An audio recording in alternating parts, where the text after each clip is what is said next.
제가 여행을 한 적이 있었는데 그 여행 가운데는 이제 국내 여행을 갔는데 아주 참 좋은 곳에 가서 이렇게 구경을 하게 됐어요. 그래서 이제 그 혼자 가족들과 같이 간 건 아니고 다른 친구 목사님들하고 이제 같이 갔던 적이 있었는데 너무 보기가 좋아가지고 야, 이게 너무 이쁘다. 우리 자녀들을 꼭 데리고 와서 보여줬으면 좋겠다. 이런 마음이 들었어요. 아내하고 같이 와서 꼭 보여줬으면 좋겠다. 그래서 드디어 그 꿈을 이뤄가지고 보여줬어요. 했더니 다 좋아하더라고요. 사도 요한은요, 하나님이 굉장히 사랑하셨어요. 너무너무 사랑하셨어요. 근데 세상 현실에서는 너무 핍박을 많이 받았고 고난을 당했어요. 너무 힘들고 고통 가운데 있었을 거다. 하나님이 다 아신단 말이죠. 다른 사도들은 다 순교당하고 죽고 뭐 이랬단 말이에요. 그리고 본인만 혼자 90이 넘어가지고 있게 됐는데 밤모섬에서 고생하라는데 너무 힘든데 하나님께서 사랑하는 사도 요한에게 환상으로 이 앞으로 되어질 일에 대해서 쫙 보여주신 걸 볼 수가 있어요. 이게 환상의 축복입니다.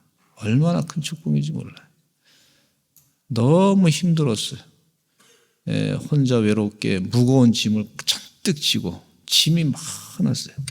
다음 세대에 대해서 걱정도 많이 되지 않습니까?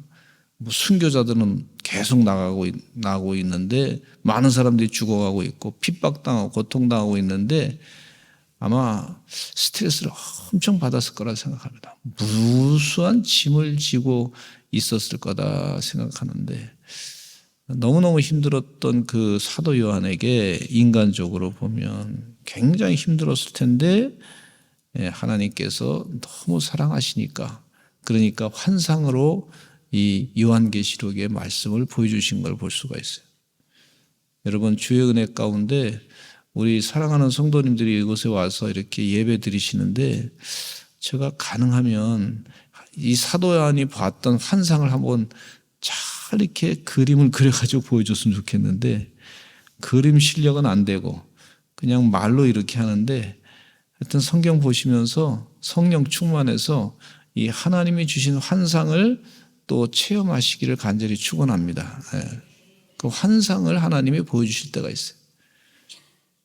조금 부끄러운 얘기긴 하지만 제가 군대 생활하면서 힘들었어요. 아주 힘들었을 때 어느 날 꿈을 꿨어요. 꿈을 꿨는데 꿈속에서 저희 아내가 나타난 거예요. 결혼하기 전이었습니다. 조금 부끄러운 얘기인데 근데 나타났어요. 근데 하얀 옷을 입고 투피스를 입고 나타났어요. 같이 그 공부하자고 그러더라고. 근데 그때는 그게 무슨 그냥 그런 이게 개꿈이지 뭐 이렇게 생각했는데 나중에 보니까 진짜 몇 년 지나고 난 다음에 그런 일이 벌어졌어요. 얼마나 힘들었으면 또 사랑했으면 근데 굉장히 그때 힘들었거든요. 왜냐하면 탈영하고 싶은 마음이 있었어요.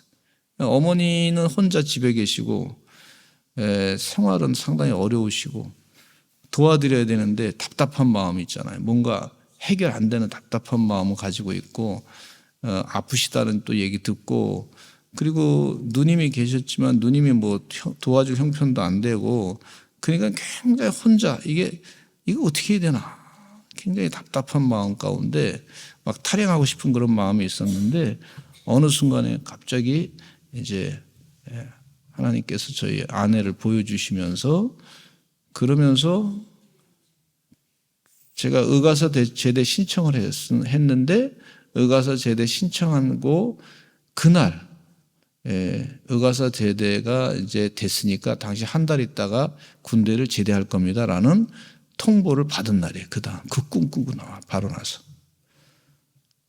그래서 분명히 하나님께서 나를 사랑하셨구나 하는 걸 깨닫게 돼요.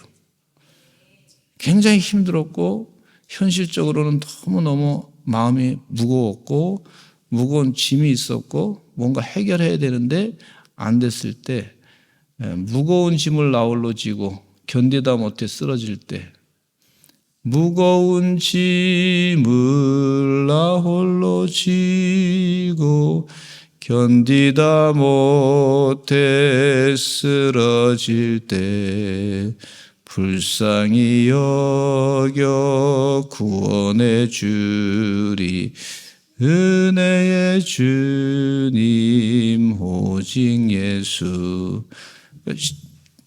이상한 체험을 이렇게 하나님께서 하게 해주시더라고요. 그렇다고 해서 일부러 이상한 체험하려고 잠만 주무시면 큰일 납니다. 그런 건 아니고, 현실에 아주 무게가 많이 다가왔을 때, 힘듦이 다가왔을 때 영적으로 기도하고 이거 뭔가 내 힘으로 안 되는데 하나님께서 일하신다 하는 것을 확신을 주시고자 할 때 사랑하시기 때문에 그때 그런 체험을 제가 한번 했다는 거예요. 자주 있었던 건 아닙니다. 근데 이 사도 요한도 하나님은 사랑을 무지하셨어요. 근데 요한계시록의 환상을 통해서 사도 요한을 얼마나 위로하셨는지 몰라요. 주님 은혜 가운데 여러분도 이 사도 요한이 받았던 위로가 있으시기를 간절히 축원합니다. 참 이 영의 세계가 신비하고 오묘하다고 하는 것을 이 요한계시록을 통해서 우리가 깨닫게 됩니다. 근데 오늘은 말씀은요, 6번째 인과 7번째 인 사이에 일어난 사건에 대한 것인데, 6번째 인이 개봉되고 난 다음에 잠시 동안 7번째 인의 개봉이 중단돼요. 그 순간 6째 인과 7째 인의 사이에 있는 그 내용입니다, 오늘. 그러니까 이 하나님께서 사도 요한에게 네가 이 세상에서 지금 핍박을 당하는데 앞으로 되어질 세상은 이런 거야. 이 세상이 이렇게 준비가 돼 있어. 이렇게 말씀하신다. 이야, 이게 보통 영원한 세상에 하나님의 역사가 어떻게 일어날 것인가에 대해서 그 일에 대해서 미리 말씀해 주시는 내용이에요. 참 큰 위로가 되는 줄로 믿습니다. 우리나라가 일제시대 때 굉장히 힘들었을 때 그래서 이 요한계시록이 참 많이 읽혔어요. 왜냐하면 너무 현실은 힘드니까 그 힘든 가운데 하나님의 은혜를 사모하다가 어떻게 현실적으로 해결할 방법이 없는데 하나님의 은혜 아니면 우리가 견딜 수 없습니다. 그래서 아주 영적으로 깊은 데까지 들어가고자 하는 그런 은혜의 그 사모함을 가졌던 것을 볼 수가 있는데, 또 목사님들 가운데도 그런 영적 체험을 많이 하시면서 그런 설교를 많이 했던 적이 있습니다. 그래서 그때 성도들이 많이 마음 가운데 위로받고 힘을 얻고 그 어려운 현실을 그럼에도 불구하고 살아낼 수 있었던 것을 볼 수가 있어요. 이게 참 중요한 하나님의 은혜 가운데 하나라고 볼 수가 있습니다. 그런데 이 말씀 가운데 보니까 입맛은 14만 4천 명에 대해서 설명하고 있는데, 이 14만 4천 명에 대해서 교회사적으로 자꾸 얘기가 되고 있어요. 특별히 이단들이 많이 사용하고 있는데 그 내용에 대해서도 같이 좀 은혜를 받고 어떤 말씀, 어떻게 해석해야 되는지 바른 해석에 대해서 말씀을 드리고자 합니다. 네 천사들의 사역에 대해서 말씀을 하고자 하는데, 첫째는요, 요한계시록 7장 1절로 3절을 또 읽어보겠습니다. 시작. 이후에 내가 네 천사가 땅 네 모퉁이에 선 것을 보니 땅의 사방에 바람을 붙잡아 바람으로 하여금 땅이나 바다에나 각종 나무에 불지 못하게 하더라. 또 봄에 다른 천사가 살아계신 하나님의 인을 가지고 해 돋는 데로부터 올라와서 땅과 바다를 해롭게 할 권세를 받은 네 천사를 향하여 큰 소리로 외쳐 이르되, 우리가 우리 하나님의 종들의 이마에 인치기까지 땅이나 바다나 나무들을 해하지 말라 하더라 그랬어요. 그러니까 6번째 인이 개봉되고 난 뒤에 요한계시록 7장 1절을 한번 제가 또 읽겠습니다. 이후에 내가 네 천사가 땅 네 모퉁이에 선 것을 보니 땅의 사방의 바람을 붙잡아 바람으로 하여금 땅이나 바다에나 각종 나무에 불지 못하게 하더라. 이렇게 말씀해 주고 있는데, 여섯 번째 인을 떼고 벌어진 사건 후에 땅 네 모퉁이에 선 천사가 하나님께 땅을 해할 권세를 받아가지고 세상을 멸할 바람을 준비하고 있었어요. 바람을 확 네 모퉁이에서 그냥 바람을 불어가지고 이 동서남북 사방에서 바람을 불어가지고 전 세계적으로 바람을 불어가지고 종말에 세상에 임할 큰 재앙을 암시하고 있는데, 그 바람을 불어가지고 이제 심판하고자 하시는 하나님의 계획이 있는데 그걸 잠시 동안 멈추셨다 하는 내용이 또 있어요. 여기서 네 천사는요, 바람을 맡은 천사인데, 성경에는요 불을 맡은 천사가 있고 물 맡은 천사도 있고 바람을 맡은 천사가 있고 인을 맡은 천사가 있어요. 그 천사 가운데 활동이 좀 다양하게 있으신 것을 볼 수가 있어요. 하나님의 명령을 받아서 너는 불을 맡아라, 너는 물을 맡아라, 너는 바람을 맡아라, 너는 인을 맡아라, 하나님의 도장을 맡아라, 이렇게 하신 내용이 있는 걸 볼 수가 있어요. 우리 교회도 사역이 여러 다양한 사역이 있지 않습니까? 그래서 하나님의 명령을 따라서 사역을 감당하는 줄로 믿습니다. 불을 맡은 천사, 요한계시록 14장 18절에 보니까 이런 말씀이 있어요. 시작. 또 불을 다스리는 다른 천사가 제단으로부터 나와 예리한 낫 가진 자를 향하여 큰 음성으로 불러 이르되, 내 예리한 낫을 휘둘러 땅에 포도송이를 거두라, 그 포도가 익었느니라 하더라 그랬어요. 그러니까 이 14장 18절에는 불을 다스리는 천사가 있는 것을 분명히 말씀해 주고 있어요. 불을 다스리는 천사가 있구나. 또 물을 맡은 천사가 있는데 요한계시록 16장 5절에 읽어보겠습니다. 시작. 내가 들으니 물을 차지한 천사가 이르되, 전에도 계셨고 지금도 계신 거룩하신 이여 이렇게 심판하시니 의로우시도다. 아멘. 물을 맡은 천사도 있는 것을 또한 볼 수가 있어요. 또 땅이나, 지금 네 천사는, 지금 본문에 나와 있는 네 천사는 바람을 맡은 천사예요. 네 모퉁이에서 바람을 확 불라고 준비하고 있는 것을 볼 수가 있어요. 바람을 맡은 천사가 아마 바람을 맡아서 이렇게 바람을 불어가지고 이 땅을 심판하실 것이다 하는 내용이죠. 근데 여기 보면은 땅이나 바다에나 각종 나무에 불지 못하게 했다, 하나님께서. 그런데 아직 심판 때가 아니니까 불지 못하게 하셨다는 거예요. 그리고 또 천사가 나타나는데 입 맡은 천사가 있어요. 하나님이 왜 이렇게 막았냐면, 하나님이 택하신 자들에게 인치기까지, 도장을 머리에 탁 치기까지, 그 백성들에게 도장을 확 인치기까지는 재난을 중지시키신 것을 볼 수가 있어요. 우리 사랑하는 성도님, 서산제일감리교 성도들은 다 하나님의 인치심 받은 분들인 줄로 믿습니다. 도장을 탁 찍어서. 왜 그랬어요? 너는 내 소유다, 하나님께서. 우리는 누구의 소유예요? 하나님의 소유가 되는 줄로 믿습니다. 예수 그리스도가 그리스도의 소유가 되는 줄로 믿습니다. 이 소들을 목장에서 칠 때 보니까 그냥 목장에다 다 소를 풀어놓고 지내는데, 그 목장에서 보니까 소에다가 이 도장을 팍팍 찍어요. 몸에다 탁 인두를 해가지고 탁 치잖아요. 이건 누구 소요? 이건 누구 소요? 도장이 다 틀리잖아요. 이건 누구 주인이요? 다 풀 뜯어먹는데 나중에 보니까 주인은 누군지 정확하게 알아.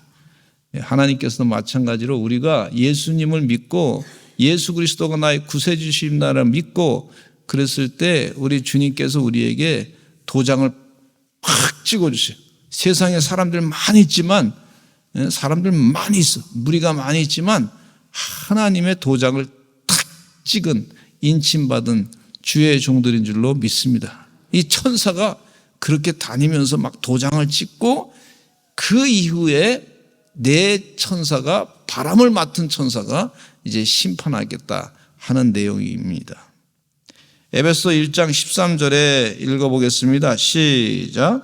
그 안에서 너희도 진리의 말씀 곧 너희의 구원의 복음을 듣고 그 안에서 또한 믿어 약속의 성령으로 인치심을 받았으니, 인치심을 받았어. 우리 사랑하는 성도님은 도장으로 하나님이 탁 인을 치신 거예요. 고린도후서 1장 22절에 시작. 그는 또한 우리에게 인치시고 보증으로 우리 마음에 성령을 주셨느니라. 하나님이 도장을 탁 찍어가지고 보증으로, 도장 찍은 거에 대한 보증서 주잖아요. 보증서. 그 보증으로 성령을 주셨다 그랬어요. 하나님의 영을 주신 줄로 믿습니다. 하나님의 영은 우리 마음 가운데 이게 죄구나 깨닫게 하는 영, 또 예수 그리스도로 구원받아야 되겠구나, 내 죄는 내가 힘으로 안 되는구나, 예수 그리스도께서만 해결해 주실 수 있는구나, 내 마음을 주님께 두고 살아야 되겠다, 이렇게 결단하고 주님이 나를 아직도 사랑하시는구나, 그 사랑하시는 것을 고백하고 하나님 말씀이 진리의 말씀이구나 알게 하시고 선한 것이 무엇인지 깨닫게 해주시고 그 뜻대로 살게 하시는 분이 바로 성령님이시에요. 그런데 세상 사람들 보면 양심도 없어. 성령이 역사 안 하면 그렇게 됩니다. 마귀의 역사로 막 그냥 죄 짓고 막 그렇게 사람을 막 그냥 고통을 주고 하는 걸 볼 수가 있어요. 여러분, 공산주의 사상에 잔뜩 물든 사람들, 주사파에 물든 사람들은요, 양심도 없어. 성령이 역사 안 해. 악령이 역사하기 때문에 그래요. 악령이 역사. 잘 영적으로 분별하시기를 간절히 축원합니다. 성령이 역사하는 사람은 양심의 가책을 느껴. 근데 악령이 역사하는 사람은 끝까지 양심의 가책을 느끼지도 않아. 그러면 그 영혼은 하나님이 버린 영혼이야. 도장을 인친 영혼이 아니에요. 그래서 그걸 우리가 영적으로 보면은 분별할 수 있는 능력이 하나님이 주십니다.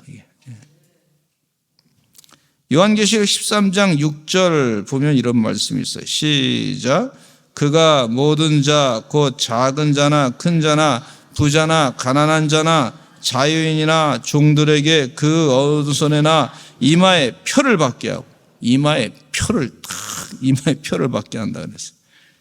할렐루야. 그 이마의 표는 누가 주신 거냐면 우리 주님이 주신 줄로 믿습니다. 입 맡은 천사가 책임 가지고 탁 머리에 이마에 탁 도장을 찍었어. 우리 눈에는 안 보여. 그러나 우리 하나님은 아셔. 아멘. 그 영혼이 도장, 이 영혼은 내 영혼이야. 도장 찍은 게 하나님은 아신단 말이에요. 우리가 봤을 때 사람들이 목장이면 소를 팍 풀어놓고 소가 많은데 구분이 안 되지만 그 주인은 알아요. 우리 하나님이 우리의 주인이신 줄로 믿습니다. 그 주인은 아신단 말이에요. 또 요한계시록 14장 1절에 보면 이런 말씀이 있어요. 시작. 또 내가 보니 보라 어린 양이 시온산에 섰고 그와 함께 14만 4천이 서 있는데 그들의 이마에는 어린 양의 이름과 그 아버지의 이름을 쓴 것이 있더라. 할렐루야. 할렐루야. 고린도후서 사도 바울도 또 그런 말씀을 하셨어요. 고린도후서 1장 22절에 시작. 그가 또한 우리에게 인치시고 보증으로 우리 마음에 성령을 주셨느니라 그랬어요. 제가 아주 어린 시절에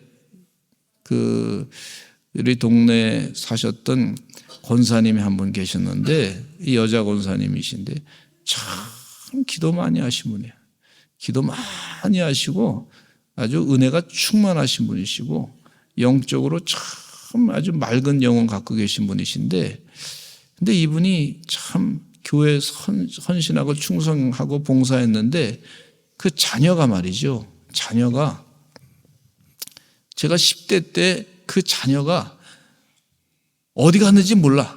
집을 가출해가지고 행방불명 돼버렸어. 행방불명 돼가지고 가출해서 행방불명 됐는데 얼마나 걱정이 많겠습니까? 그래서 하나님께 기도를 많이 했어요. 하나님 우리 자녀 어떻게 해야 됩니까? 하나님 도와주죠. 얼마나 부모님 마음이 애타겠습니까? 여기서 찾아보고 저기서 찾아보고 별일 다 있겠죠. 그런데 하나님께 의지하고 헌신하고 기도 많이 하시는 권사님이 응답을 받았는데 하나님께서 응답을 주시더래요. 네 아들은 저 부산의 그 부산의 모래사장에 있다. 바닷가에 모래사장이 있다. 그러면서 너무 걱정하지 마라. 그 자녀는 내가 인친 자녀다. 이런 응답을 받았어요. 그래서 마음 가운데 말이죠. 마음을 불안함을 내려놓고 조금 있다 기다렸더니 말이죠. 그 아들이 집으로 찾아왔어. 할렐루야. 그러니까 하나님의 인친 자녀는 그 하나님이 끝까지 책임지신다는 걸 확신을 주셨단 말이에요. 아, 이게 영적인 응답이구나. 그래서 그 얘기 듣고서 제가 은혜를 많이 받아서 감동 많이 받았어요. 아, 우리 하나님이 진짜 살아계시고 역사하시는 분이시구나. 네. 그것도 10대 때. 그래서 하나님, 저도 주의 은혜 가운데 하나님께서 저의 이마에 인쳐주실 줄로 믿습니다. 그렇게 기도했어요. 우리 사랑하는 성도님들 다 하나님께서 지켜주시는 줄로 믿습니다. 이 사람은 영원히 살 사람이야. 도장 팍 찍어 있는 거예요. 예. 두 번째 14만 4천이라고 하는 입맞은 숫자에 대해서 말씀해 주고 있는데 요한계시록 7장 4절에 보면 내가 인침을 받은 자의 수를 들으니 이스라엘 자손의 각 지파 중에서 인침을 받은 자들이 14만 4천이라 그랬어요. 그런데 이 14만 4천이라고 하는 숫자를 그걸 문자적으로만 그냥 해석하면 14만 4천 명만 그러면 인받고 구원받느냐? 꼭 그렇지 않단 말이죠. 그건 상징적인 숫자일 수 있어요. 그래서 상징적인 숫자로 해석을 해야 되는데 구원받은 숫자다. 하나님이 구원할 그런 숫자다. 이렇게 생각해야지. 12지파가 뭐 12,000명씩 12지파가 하니까 14만 4천 딱 떨어지잖아요. 근데 그 숫자는 완전한 하나님의 구원의 숫자다. 이렇게 보시면 되고 그걸 우리 인간적으로만 생각해가지고 그래서 이단에서는 자꾸 우리 14만 4천만 신천지에서 14만 4천 옛날에 여호와 증인에서도 14만 4천 우리만 구원받는다 뭐 이래가지고 말이죠. 사람들을 혹하게 만들어가지고 속이는 경우가 있어요. 여러분 하루가 1000년 같고 1000년이 하루 같다 그랬어요. 우리 하나님의 시간과 우리 상징적인 의미의 그 숫자하고는 좀 다르단 말이죠. 근데 성경 말씀에 분명히 이런 말씀이 있어요. 또 뭐라 그랬냐면 요한계시록 7장 9절에 보면 이 분명히 그런 내용이 또 나와요. 시작. 이후에 내가 보니 각 나라와 족속과 백성과 방언에서 아무도 능히 셀 수 없는 큰 무리가 나와 흰옷을 입고 손에 종려가지를 들고 보좌 앞과 어린 양 앞에 서서 그러니까 이 7장 9절에는 뭐라고 나오고 있냐면 7장 4절에는 인침을 받은 사람들이 14만 4천이라 그랬는데 7장 9절에는 뭐냐면 이후에 내가 보니 각 나라와 족속과 백성과 방언에서 아무도 능히 셀 수 없는 큰 무리가 나왔다는 거예요. 그럼 이게 굉장히 충돌하지 않습니까? 아무도 셀 수 없는 숫자가 흰 옷 입을 자들이 구원받은 자들이 있다는 거예요. 우리 하나님은요 모든 사람이 다 구원받기를 원하시는 줄로 믿습니다. 그러니까 이 14만 4천이라고 하는 숫자에 매몰돼 가지고 저 사람은 14만 4천이 안 들었으니까 뭐 구원받지 못한다 뭐 그렇게만 숫자적으로만 생각해서는 안 될 줄로 믿습니다. 그러니까 상징적인 의미의 완전한 숫자 그걸 다 문자적으로 다 성경에 있는 걸 다 해석한다면요 이게 맞지도 않아요. 그러니까 우리 주님께서 상징적인 숫자로 주신 것 같다. 그렇게 생각해야 될 줄로 믿습니다. 예. 아멘. 구원받은 모든 성도를 지칭하는 그런 상징적인 숫자다. 이렇게 해석하시기를 간절히 축원합니다. 예.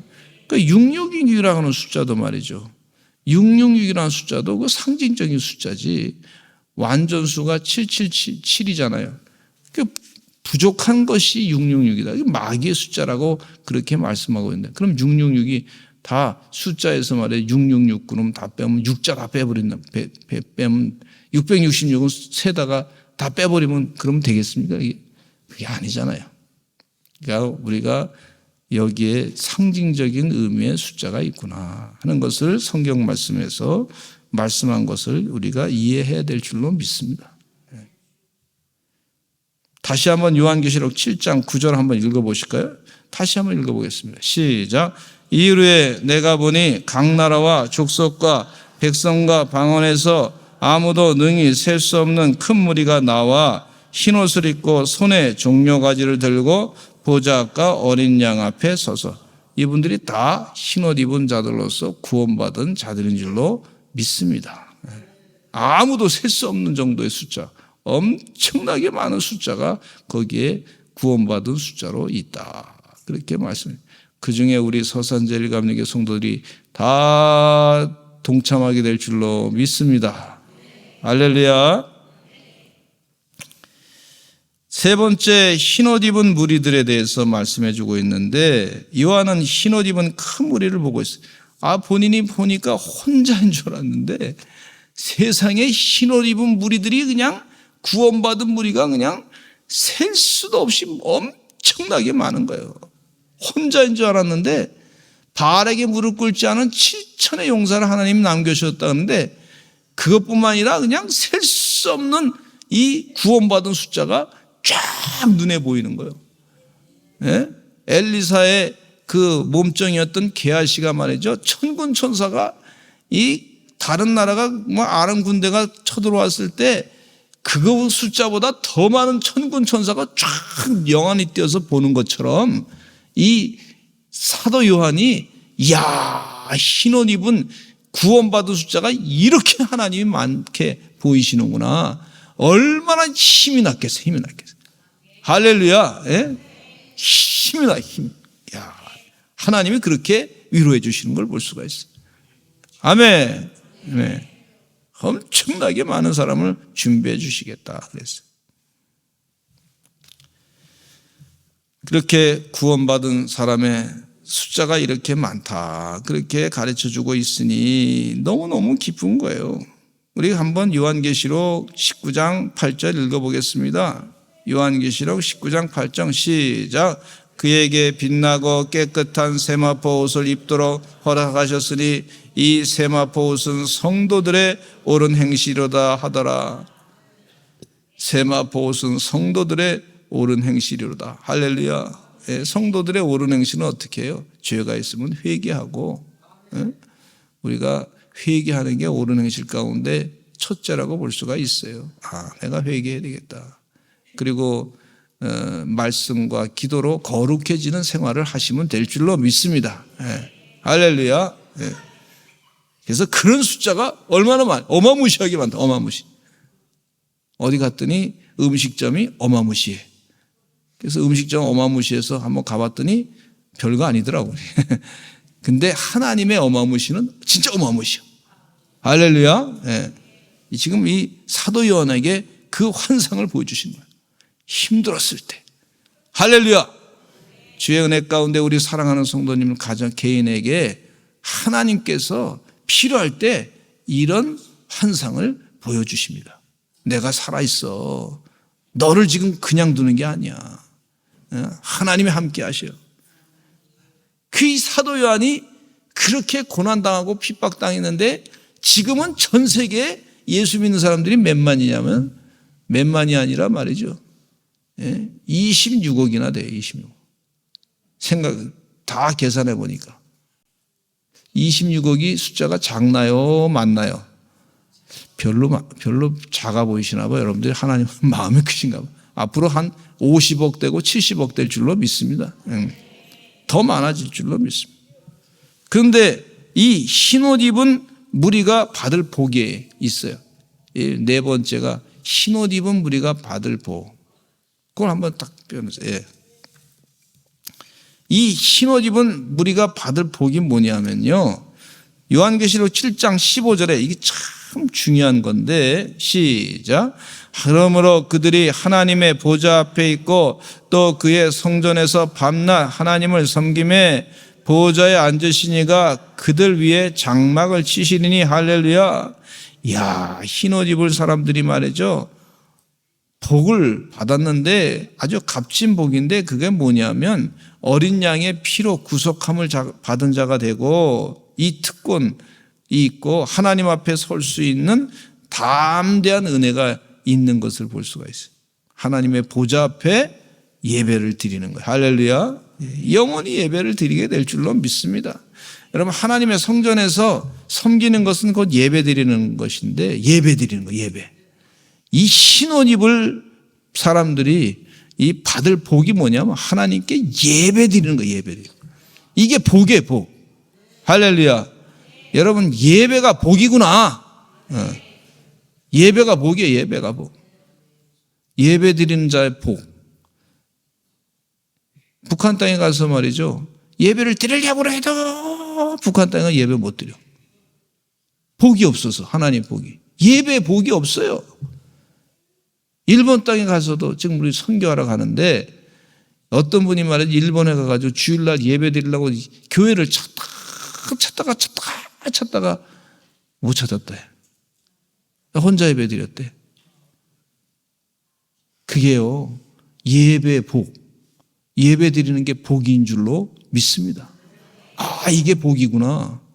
여러분, 미디안 광야에서 출애굽해가지고 이스라엘 백성들이 바로 왕한테 모세가 얘기한 게 뭐냐면 왜 갈라 그러냐 그랬더니 우리가 하나님께 예배 드리러 간다.